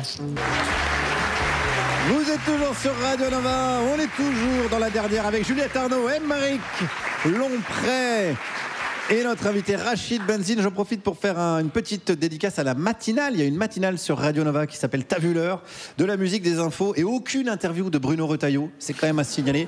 Écoutez, ça vous fera du bien le matin avec Sego et Thierry Paré qu'on embrasse bien fort. Je vous le disais, on est toujours avec Rachid Benzine et c'est le moment de notre séquence favorite. Après la chronique d'Aymeric, ne regarde pas comme ça, il est vexé. Notre séquence, l'invité de l'invité. On demande à chaque invité de choisir quelqu'un et de nous le présenter. Bon, là, il se trouve qu'on le connaît un tout petit peu. Il s'appelle Kim Chapiron. Il est avec nous. On peut l'applaudir bien fort. Bienvenue, Kim. Je te présente quand même, je pense qu'il y a pas mal de gens qui te connaissent déjà. Tu es réalisateur, Chétan, ton premier long métrage, Le Jeune Imam, ton dernier long métrage. Peut-être on va en reparler dans les instants qui suivent. C'est toi qui as créé le collectif Courtrage-Mais, avec notamment Vincent Cassel. Première question, comment tu connais Rachid ? Justement par le biais de ce dernier film qu'on a écrit ensemble, et pas que, on a fait une grosse tournée aussi. Et donc Rachid m'a aidé à travailler justement toutes les questions sur le religieux par rapport à ce film, parce que j'arrivais en tant que plus cinéaste, raconteur d'histoire, et de m'attaquer à un film où le rôle principal est un jeune imam. Donc le titre ne ment pas. Le jeune imam, ça parle d'un jeune imam. Voilà, exactement. C'est parfait, jusque-là, on est bien. Et j'appréhendais un petit peu le sujet, et je voulais pas dire de bêtises, même si on l'a coécrit avec Lajli, qui est musulman, lui, pour le coup. On cherchait quelqu'un qui pouvait nous aider, qui pouvait nous raconter comment parler de ce sujet-là, justement, sans à la fois avoir les fondamentalistes, ni les... C'est-à-dire qu'on voulait blesser personne. Sur un fil, t'es sur un fil, Et Rachid était parfait pour ça, et il se trouve qu'après, en plus, on a beaucoup raconté le film dans plein d'endroits. Donc alors, est-ce que tu peux nous en parler un petit peu de ce film ? Qu'est-ce qui... Faites-vous des politesses, allez, non, mais vas-y Kim, puisque tu es avec nous. Par rapport au film ? Oui, de quoi parle le film ? Alors l'idée, c'est justement au sortir des Misérables, donc on venait de vivre ce moment incroyable avec Ladj. Le film, je pense que pas mal de gens l'ont vu, a fait un tour du monde assez succès, incroyable. Et on s'est dit avec Ladj, on a un moment là où les gens sont prêts à nous écouter. Prenons un des sujets les plus complexes. C'est vrai qu'il y a un petit défi. Voilà, un imam noir dans une cité au centre d'une arnaque au pèlerinage. T'as rencoché. Voilà, et traitons ça avec douceur. À travers la relation qu'il a avec sa mère. Et nous, l'idée, c'était de s'interroger sur comment l'homme le plus aimé de sa petite communauté va devenir l'homme le plus détesté. On est sorti. Alors c'est un fait divers qui existe malheureusement. Oui, ça part d'une histoire vraie. Voilà, qui est une histoire vraie malheureusement. C'est une arnaque au pèlerinage dans plein d'endroits, et pas que dans l'islam d'ailleurs. Et donc voilà, c'était un peu à la Farhadi, utiliser le thriller pour parler d'une histoire très réelle. Et c'est à partir de ce moment-là qu'on a appelé Rachid. Et alors, comment tu as bossé avec Rachid ? Tu es arrivé avec un début de scénario et tu as dit, bon, je vais parler d'islam, j'ai peur de raconter des conneries. J'ai écouté beaucoup de vidéos de Rachid. Là, je pense que tout le monde a pu... Il parle un peu. Ouais, il va. Avec cette voix très feutrée, autoritaire, mais douce en même temps. Oui. On adore. Voilà, moi j'étais fan, je le dis, j'en ai écouté beaucoup. Vous vous connaissiez pas du tout avant ? On se connaissait pas. Non, on se connaissait pas. Par un ami en commun, on a approché Monsieur Rachid Benzine et il est venu tout de suite. Enfin, je pense que notre petite bande de jeunes garnements l'a fait marrer. Et il se trouve aussi que Rachid, au-delà de ses capacités à nous éclairer sur la religion, est aussi un grand amateur de dramaturgie. Et donc, il est rentré réellement dans le travail de scénario. Et oui, il en écrit. T'en écris, Rachid? T'écris du théâtre aussi Oui, j'ai commencé par le théâtre. D'abord, j'ai commencé par l'écriture des scénarios. J'avais adapté avec le réalisateur américain Julian Schnabel un film pour Johnny Depp. Ça, c'était en 2010. Ensuite, j'ai écrit... C'est grâce à ce film que je... Voilà. Ah ouais, d'accord. Ensuite, j'ai écrit une pièce de théâtre qui s'appelait Dans les yeux du ciel avec la comédienne palestinienne Yam Abbas. Lettre à Nour aussi au théâtre et le roman et puis 4 ou 5 scénarios depuis. Oui, pas mal. Ça me prend. Je travaille contrairement à toi, Maurice. Ouais, je vois ça. Je me prends une balle perdue finalement. C'est de bonne guerre. Hein. On a parlé de violence. Non, je plaisante. Et quand tu as amené le scénario à Rachid, qu'est-ce qu'il t'a dit? Est-ce qu'il t'a dit, écoute, tout est à refaire C'est très très intéressant parce que on avait tous conscience que c'était un projet assez complexe à monter. Moi, personnellement, c'est le premier projet où je n'ai eu aucune aide pour monter le film. Tu veux dire aucune aide financière Voilà. Alors, en fait, là, tu parles précisément de subventions publiques, régionales, de chaînes. Ah oui, carrément personne. Aucun festival. Ah oui. Non, la blague, c'était si vous dites oui, vous êtes dans la merde, et si vous dites non, vous êtes dans la merde aussi. Donc en fait, j'ai vécu cette réalité. Enfin, moi, c'était vraiment les gens étaient toujours un peu confus parce que moi, les films que j'ai fait précédemment racontent bien que je suis pas un fondamentaliste rigoriste en train de faire la promotion d'une quelconque religion. Donc je suis. Qu'est-ce qu'il me disait alors comme excuse? Il me disait. Est-ce que ton imam a une doctrine qui essaye de... C'est-à-dire, pourquoi tu racontes ça, déjà? Les musulmans que j'ai rencontrés, ils me disaient, mais Kim, notre vie est déjà tellement compliquée, pourquoi toi, tu viens prendre notre vie? Pourquoi Rachid me disait tout le temps, Kim, tire-toi pendant qu'il est encore temps. Oui, donc très encourageant. Je me souviens, à chaque projection, Rachid disait, mais Kim, pourquoi tu fais encore les avant-premières à parler aux gens, là? Tu vois bien que c'est foutu. Et alors, pourquoi tu t'es accroché? Parce qu'il est fou. Ouais, c'est ça, il faut une petite dose de folie. Et donc, voilà, de réussir à raconter une histoire d'amour, de toucher, de voir dans une même salle toutes les générations. J'avais des enfants, des parents, des grands-parents. C'était très touchant. Et moi, je vis ce métier surtout comme une expérience sensorielle.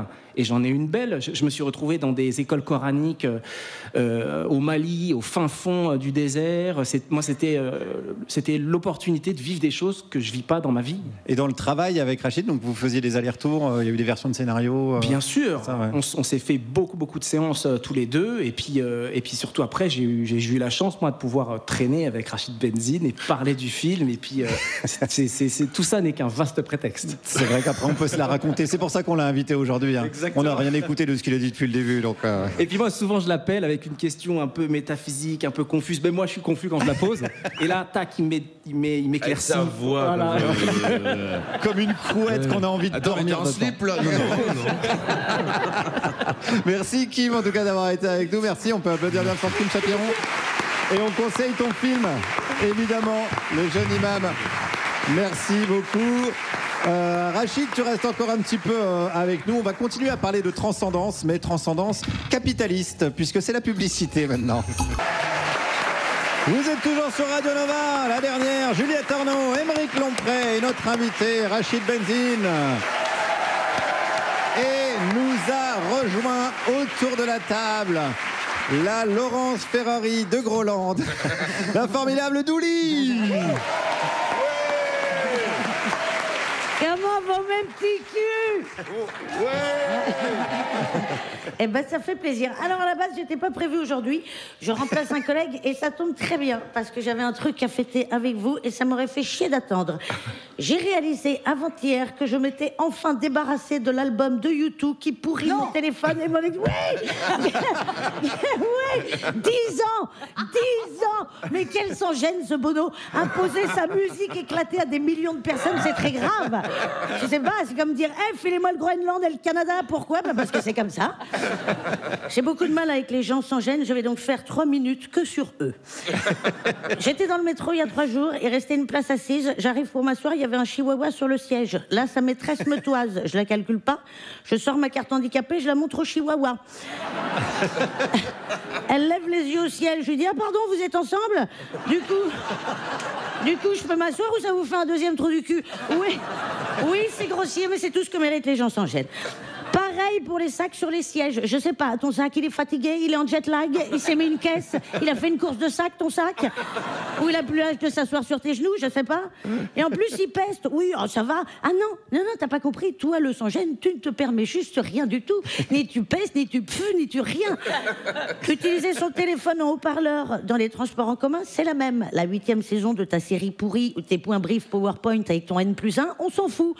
Bah là, c'est-à-dire que pour la slide 42, j'avais pensé à un petit camailleux bleu marine, on s'en branle. Il y a des phrases que je peux plus blairer. J'ai arrêté de fumer, t'aurais pas une cigarette? Putain, il est pas ouf ton café, tu devrais passer aux capsules. Alors, t'es chez moi et je t'offre un café, donc même si tu trouves que c'est pas le meilleur café de ta vie, tu souris et tu dis merci. Il y a aussi les faites comme si j'étais pas là. Je m'installe à votre table, mais faites comme si j'étais pas là. Je m'installe chez toi, mais vraiment fais comme si j'étais pas là. Je mets ton zizi dans... Pardon. Je mets mon zizi dans tes fesses, mais fais comme si j'étais pas là. Alors... Oui, sinon c'est compliqué. Non, mais j'ai pas de problème avec la sodomie, mais je préfère quand c'est moi qui décide. J'étais avec un mec depuis genre 1 mois. Le mec m'amène chez des potes à lui. Il apporte une bouteille à la fin de la soirée et elle récupère en scred. Je l'insulte, oui. Normal. Et il me dit, bah quoi, on l'a pas bu? Ciao, ragazzo. Il m'a jamais revu, la honte. Attends. Il y en a toujours un aussi qui apporte sa bouteille de vin bio nature sans sulfite et qui fait chier tout le monde pour qu'on la boive en premier.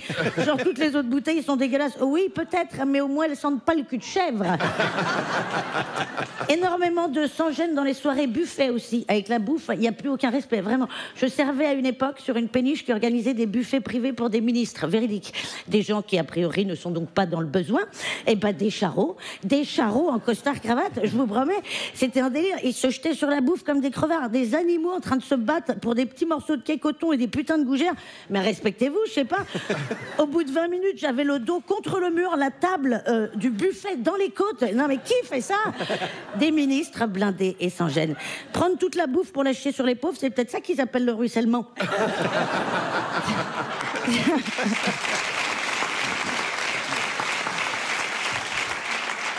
En parlant de ministre, la cocaïne rend sans gêne également. J'étais dans une soirée, il y a un gars complètement chlasse qui se met à me raconter ses recettes de cuisine, dont je me fous littéralement. La coke, quoi. Déjà, le mec me fait 5 minutes sur les différents moules à gâteau. Ah bah là, sur cette recette, t'as pas le choix, il te faut un moule à génoise. Hein. T'oublies direct le moule à manquer, sinon t'es dead. Je lui dis, attends, t'es vraiment en train de me parler de moule, là? Ensuite, il embraye sur la liste des ingrédients. Pareil, j'en ai rien à cirer. Il est 3h du mat et j'ai pas l'intention d'essayer ta recette en rentrant à la maison. Et puis, je sais pas, tu m'as vu prendre des notes, là. Alors, pourquoi tu continues? 125 grammes de Philadelphia, 12 grammes de levure chimique. Ah, j'en pouvais plus. Je lui dis, écoute, je vais aller aux toilettes. Il me répond, attends, je t'accompagne. Il m'a suivi jusqu'aux chiottes. Il s'est retrouvé à plat ventre pour me parler sous la porte, sérieusement. Et il a fini par me dire, 30 minutes à 180 degrés.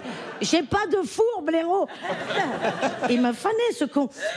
Et la médaille d'or revient à celui qui coupe la musique pour mettre sa chanson préférée, chanson en général éclatée. De toute façon, éclatée ou pas éclatée, tu ne coupes pas un morceau en plein milieu, sauf si c'est Bono. Je vous kiffe, mes petits culs, prenez soin de vous. Merci, Douli. Douli qu'on peut retrouver le 22 mai à l'Olympia. Merci beaucoup. On est toujours sans transition, on est toujours avec Rachid Benzine. Islamologue, politologue, mais aussi écrivain et amateur de livres. Je crois même que Juliette t'a demandé plusieurs petites choses à propos de tes lectures. Je t'ai demandé, comme à tous les autres et toutes les autres, quel livre t'était resté de l'enfance. Prévert, m'as-tu répondu. J'ai insisté. Oui, d'accord, c'est vaste. Quel poème, s'il te plaît? Et tu m'as répondu, en sortant de l'école, 1946. Pourquoi Prévert et pourquoi ce poème de Prévert? Parce que lorsque je suis arrivé en 1978 à Trappes, Quand il a fallu apprendre le français, on avait un instituteur qui s'appelait M. Svartman, et il nous apprenait le français en chantant du Prévert. Et donc, je me rappelle de cette chanson qui dit « En sortant de l'école, nous avons rencontré un grand chemin de fer ». Et donc ça m'est resté. Donc l'amour de la poésie de Prévert date de ce moment-là. Est-ce que c'est, en sortant de l'école, est-ce qu'on peut dire que c'est un poème de cancre ? Absolument. Bien, c'est bien comme ça que je l'avais compris également. Ensuite, je t'ai demandé quel livre t'avait donné envie d'être une grande personne, et tu m'as répondu un livre que tu as cité tout à l'heure, Soi-même comme un autre, de Paul Ricoeur, 1990. Alors moi, Paul Ricoeur, malheureusement, c'est Emmanuel Macron que j'ai entendu y faire référence la première fois. C'est un philosophe. On dit que cette œuvre, Soi-même comme un autre, c'est l'achèvement de son œuvre et que ça tente de répondre à la question « Qui suis-je » Vaste programme. Mais c'est en fait se connaître pour savoir ce qu'on vaut. L'important, c'est comme un autre. Absolument. C'est pas soi-même. Si. C'est les deux. C'est-à-dire, ça dépend combien de temps nous avons devant nous. Mais... On a exactement 30 secondes. Allez. Non, mais 30 secondes. Pas Paul Ricard. C'est-à-dire que... Ah ouais. Bon, on fera une autre émission, Émeric, t'inquiète pas. Ouais. Très bien. Non, ouais, désolé. Il n'y a pas de problème. En tout cas, ce qui est fondamental, c'est deux choses chez Paul Ricoeur dans Soi-même comme un autre. C'est l'idée que l'identité, c'est de la narration. Donc, qui suis-je? Je raconte une histoire. Donc, d'où l'importance du récit. Et que le récit, on peut toujours le réarticuler différemment. Et la deuxième chose, c'est que soi-même, on ne se comprend que lorsqu'on interprète les symboles, les textes. On a toujours besoin de ce détour pour pouvoir se comprendre. Donc, ça vient briser complètement cette idée de Descartes. Je pense donc je suis, c'est-à-dire le je qui s'exprime en premier. Voilà. Alors, une dernière petite question sur Paul Ricoeur. Est-ce que tu penses que Soi-même comme un autre... Oui, Ricoeur, j'ai dit. Est-ce que tu penses que c'est un livre qui est... que à peu près n'importe qui d'adulte peut lire? C'est un texte assez difficile, mais qui, pour moi, fondateur. Bon, vous avez noté? Ensuite, je t'ai demandé quel livre te fait rire et tu m'as répondu Donald et Picsou. Moi, personnellement, j'ai passé des années à attendre le moment où Donald profiterait des largesses de son oncle et ça n'arrive jamais. Oui. Est-ce que c'était Donald et Picsou parce que c'était comment rire des inégalités inhérentes au capitalisme? Waouh. Moi, c'était pas ça. Non, mais le résultat... Moi, c'était Géo Trouve-Tout. Le résultat, c'est quand même qu'on a deux personnes de la même famille. C'est vrai, tu as raison, maintenant, c'est peut-être ça. Oui, bah c'est facile de le dire après. Oh, oui. Il est mauvais, mais non, mais c'est vrai que ça vaudrait le coup de reprendre, je dirais, nos lectures d'enfance et de le relire avec les grilles que nous avons aujourd'hui. Mais effectivement, moi, ce qui m'intéressait, c'est de voir cet oncle Picsou qui est un pain qui ne veut absolument rien donner à Donald. Donald qui veut sortir avec Daisy, qui n'a même pas de quoi l'emmener au restaurant. Et en plus, il a des neveux, c'est même pas ses enfants. Voilà. Et quand on habite dans un quartier populaire à Trappes dans les années 80 et que Paris vous semble tellement loin, que vous êtes de conditions ouvrières, ça vous parle. Et je rappelle que Dingo a un chien, alors que Dingo est un chien. Il y a quand même énormément de choses qui ne vont pas dans cette histoire. Pardon. Ouais, ça fait réfléchir. Enfin, je comprends la mission, là. Enfin, je comprends. C'est des symboles, c'est des signes. Il faut savoir les lire. C'est beau. Il est 19h50 sur Radio Nova. Il est l'heure de retrouver celui qui fait la synthèse. Ouais, voilà. Avec nuance et sobriété. Et une élocution digne des plus grandes descentes de crack. C'est Émeric Lomprey.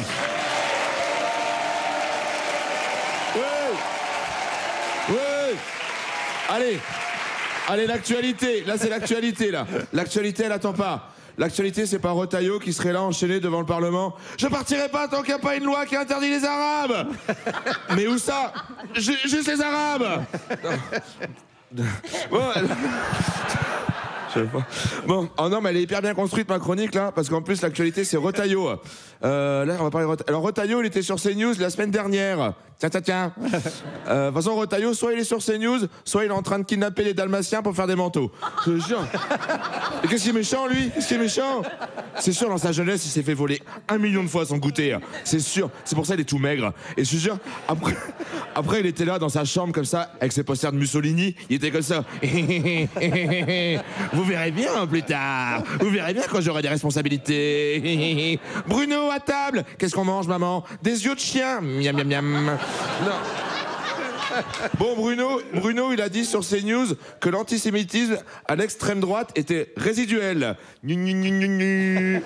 Alors on sait que Bruno, il drague l'extrême droite, mais là, ça commence à être un peu lourdingue, là. C'est, on dirait moi en date. Salut, je t'aime.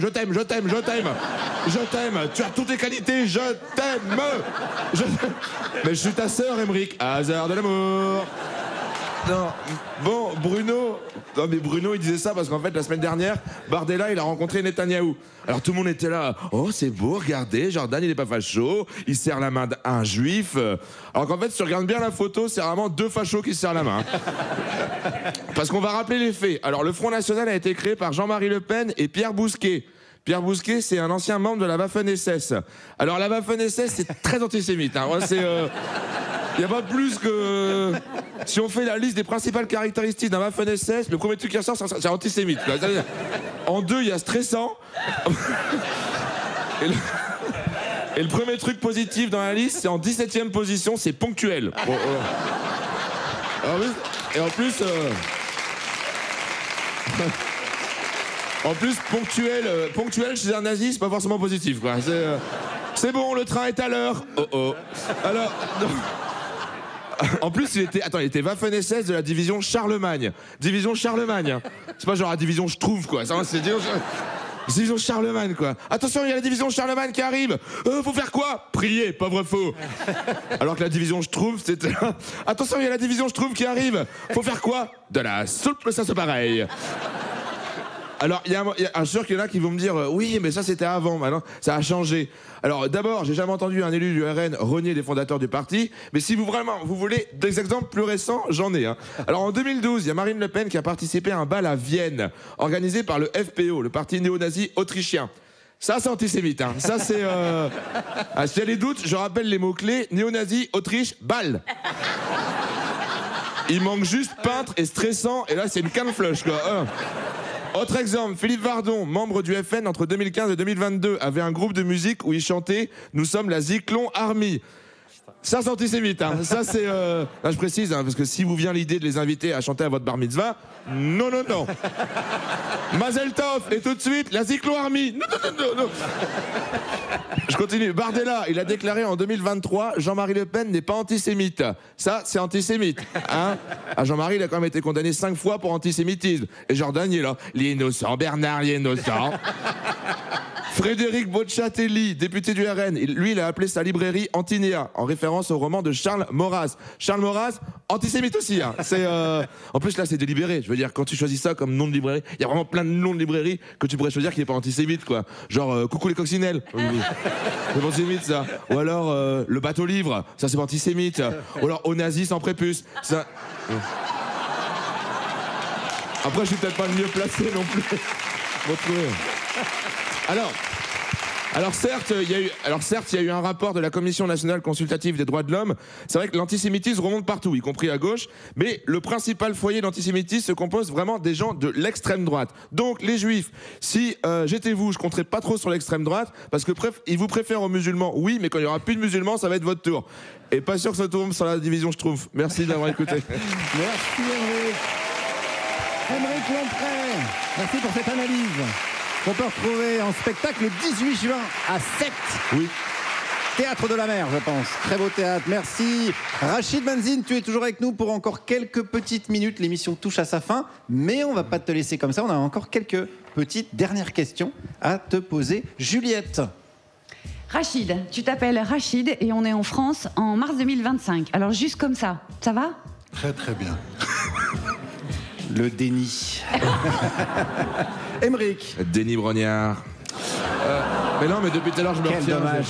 Quel dommage après une si belle chronique. Ouais. J'ai une question, oui. Est-ce que, comme chez les catholiques, il y a deux communions qu'on fait juste pour avoir les cadeaux? Il y a pas mal de fêtes. C'est vrai? Il y a pas mal de fêtes, oui. Avec des cadeaux? Avec des cadeaux. Ah ouais? Ouais. Est-ce que pour l'Aïd aujourd'hui, on s'offre des cadeaux? En tout cas, pour les enfants, oui. On leur offre des cadeaux. Ouais. Toujours les enfants. Ouais, toujours pour les mêmes. Question, Rachid. Est-ce que Allah, au final, il est grand ou pas? Enfin, je veux dire, parce qu'on dit il est grand, mais... Il est très grand. Non, mais les gens. Non, mais ce que je veux dire par là, c'est quand les musulmans disent Allahu Akbar, ça veut dire Dieu est plus grand que ce que nous pensons. C'est-à-dire qu'il y a toujours chez l'être humain une espèce de réduction, voyez. Et donc, à partir du moment où on arrive à circonscrire quelqu'un, on le limite, on prend le pouvoir dessus. C'est pour dire tout simplement que c'est beaucoup plus grand que les représentations que vous pouvez vous en faire. Donc, n'en faites pas une... 2 mètres. Non, n'en faites pas une idole. Belle pointure de godasse, à mon avis, quand même. Juliette. On a vu, tu es romancier, tu es dramaturge, tu es islamologue, politologue, enfin, tu as plein de casquettes. À laquelle tu voudrais ne jamais renoncer? Politologue. Émeric. Oui, alors si Dieu existe, pourquoi est-ce qu'il a créé les serviettes Décathlon qu'elles sèchent pas le corps? Ah, ça, c'est des vraies questions. Ça, c'est des trucs que j'ai bien bossé, là. Ah oui. Je me demandais ce que tu faisais tout à l'heure pendant une demi-heure et c'était ça, en fait. Ah, bah, Dieu, il a un SAV. Voilà. Faut nous demander. J'ai l'impression qu'il a botté en touche quand même sur cette histoire de Décathlon. Juliette. Est-ce que Dieu, selon toi, il est dans un meilleur état que le pape? Je sais pas. Parfois, j'ai pas de nouvelles. Quand je vois ce qui se passe en Palestine, quand je vois ce qui se passe ailleurs, parfois on peut se poser la question. Ouais, peut-être que ça va pas fort. Allez, je vais finir par une dernière question. Tu as été champion de France de kickboxing, c'est vrai? Oui. Vraie histoire. Ouais. Qui est-ce... Eh oui. J'aurais peut-être dû commencer par ça. Dieu est grand.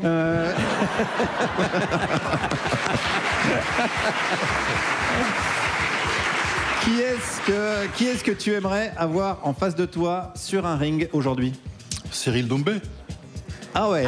Oh, le défi est lancé. Le défi est lancé. Il nous écoute, donc on organisera ça la semaine prochaine. Il peut et attrape. Très bien, impeccable. Merci Rachid d'avoir été avec nous. Rachid Benzine, dont je conseille évidemment tous les ouvrages. Merci d'avoir été avec nous, merci pour ta gentillesse. Merci à ton invité Kim Chapiron, qu'on peut applaudir bien fort, Albert Moukabert, Audrey Vernon, Douli d'avoir été avec nous. Merci à toute l'équipe technique de l'Européen qui nous reçoit, Seb, Vincent, Barnabé aujourd'hui. Merci à toutes les équipes techniques de Radio Nova, Mano et Loris à la prod, Malo, notre réalisateur, Paul à la technique. Merci à Colline, Élise, Ninon, Sébastien, Bastien pour les réseaux sociaux, les équipes vidéo, Goodway, Benjamin, Alban, Adrien. Merci à Christian pour la programmation musicale, notre rédacteur en chef Ramzi Assadi. Merci à Émeric Lompré, à Juliette Arnaud. Et à Guillaume Meurice. Merci à vous. On se retrouve la semaine prochaine. Gardez le moral et vivement la dernière. La dernière.